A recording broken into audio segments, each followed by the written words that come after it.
রাজায় সোনার চামচ দিয়ে ভাত খায়, বাট প্রজায় আমাগো মূল্য নাই, আমাগো কোনো মূল্যই নাই তাও কাছে। তাও কাছে আছে আমাগো মাত্র অনলি ভোটের মূল্য। 5 বছর আগে আমাগো গ্রাম কি পর্যায় পরিমাণ উন্নত সাল, বর্তমান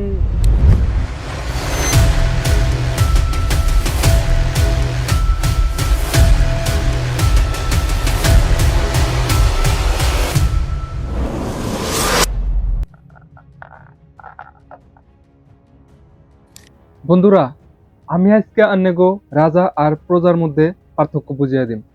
প্রজা মানে আমরা, আর রাজাকেরা কথা কড়া মন দিয়া শুনুন, শরীরে নমে নমে যাই না যাব। উদাহরণ স্বরূপে পঞ্চায়েত ইলেকশনের থেকে আরম্ভ করে আমরা মেম্বার প্রেসিডেন্ট বানাই, কিন্তু আমরা কোনো টাইমে একটা প্রশ্ন করি না যে তারা আমাগো জনকল্যাণমূলক কাম হিসাবে কি সহায় করবো, আমাগো আমাগো গ্রামের জন্য কি করব, আমাগো গ্রামের হসপিটাল উন্নতি করার জন্য কি করব, আমাগো সমাজের জন্য কি করব, আমাগো শিক্ষা ব্যবস্থার জন্য কি করব। আমাগো মূল্য না থাকারে কিন্তু আমাগো ভোটের মূল্য ঠিকই আছে। তার জন্যই তারা সময় মতন আমাগো পাশা পাশা কুত্তার মতন ঘুরে। কিন্তু আমরা না বুঝ 200-400 পয়সার আশায় বেশি সংখ্যক মানুষের তাগো পাশে পাশে ঘুরি। কিন্তু এই মেম্বার প্রেসিডেন্টরা তারা কোনোদিন প্রতিশ্রুতি দেয় না যে তোমরা আমারে ভোটে জিতে দাও, আমরা তোমাকে জন্য কাম করুম, এই গ্রামের জন্য কাম করুম, এই অঞ্চলের জন্য কাম করুম, গ্রামের নিশামুক্তর জন্য কাম করুম, শিক্ষা অনুষ্ঠানের জন্য কাম করুম।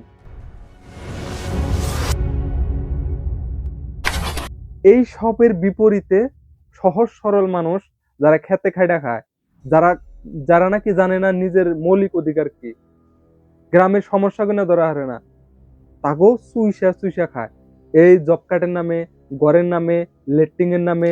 2 দিন আগে মরিগাঁও খানে একজন মানুষ আমার ফোন করছে। তো উনি কয়, বাবা আমি কষ্ট করে লেবার করি বা হাজিরা করে খাই, সকাল 8টার গনে না বাড়িওয়ালা 4টা পর্যন্ত কাম করুন নাকি 500 টাকা একটা হাজিরা পাই।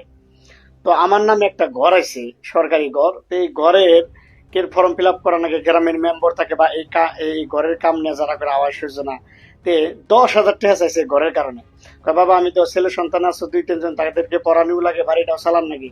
প্রায় 10 দিন কাম করার পরে সে আমি ওরা কমপক্ষে আপনার 5,000 টাকা একটা পামু, 20 দিন কাম করার পরে বা 10,000 টাকা একটা জোগাবার পারো।